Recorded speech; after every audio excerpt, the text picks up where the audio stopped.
pëlqen shumë piktura, dalim pak te piktura. Tjetër. I ki do piktura tepër të bukura. E që të na i përcjell të fotografi edhe i qesim në ekran. Pa tjetër. Nuk dashtë më të botë lashe më arë të shpia me pi kafën, se zakonisht gazetarët vinë, kafet ju bon ti.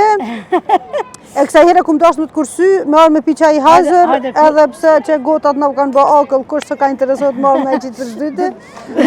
Po presin gotat këtë, po nese ka mundësi që tash vinë edhe... Ose po tutën nështë ta prej kamerës. Po tash...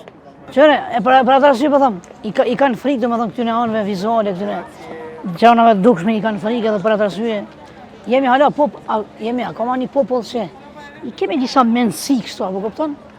Edhe disa të zhvishëm për këtyre mendësive është pak shumë problem.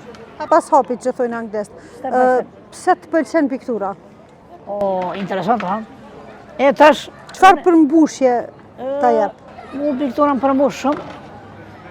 Ndjenjat, motivet e mia, edhe që është motivet e mia, ndjenjat e mia, qoftë gëzimit, qoftë pikëllimit, i plasojnë pikturë.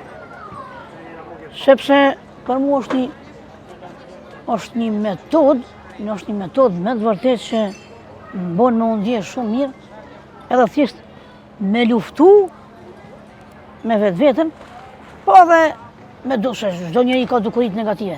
Edhe me dukurit e mia negative çfarë që e kam, unë kur ta hedh në pikturë, duket që e bëj një lloj dialogu me vetveta. E kështu që është me vërtet një ndjenjë e bukur. Çka ke pikturu ma për zemër se krejt gjanat e tjera? Ma për zemër, e ta shtregoj. Në vitin 2002, unë kom filluar pikturu. Edhe në vitin 2002 unë kom qenë me vërtet shumë skeptike, se për këtë aspekti, për shkak se as vetë se kom ditë që pikturoj, as vetë do më thonë nuk e kom ditë që unë një person i verbër mundet me e kap brushën e me i fol brusha në dorë. Por një shqiptar amerikan ka pasarë në Kosovë, edhe tha kush mund me pikturu për të verbëve. Edhe unë me të vërtet thash, jo nuk kom pikturu. Unë skulptura, do më thënë, gjithmonë kam baru, do më thënë, skulptura gjithmonë kam gdhend me plasterinën me këto. Po piktur, jo. Edhe që nga i vit, tha mund është me provu. Aty kam filluar me pikturu.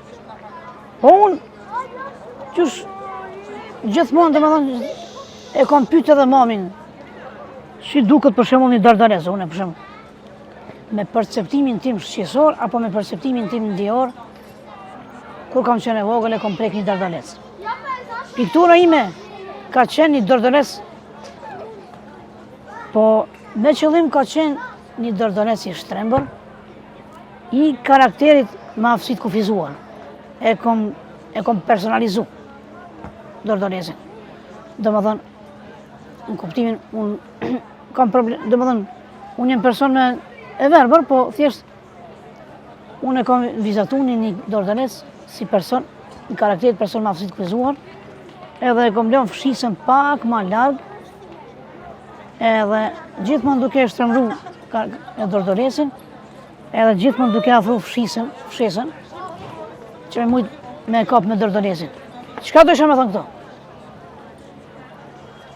Dardalesi ka qenë person me aftësitë kufizuar, karakterit persone. Fshesa ka qenë një metaforë apo një figurë stilistike, suksesi i një personi me aftësitë kufizuar. Që personi me aftësitë kufizuar, me doja mos atë synim kur e fillon, gjithsesi i arrin sukseset e veta. Ajo ka qenë një pikturë që unë, me knatësi e kom vizatu me ngjyra me ujë, ka qenë e thjeshtë, po për mu ka peshë shumë të madhe. Mesazhi i fuqishëm.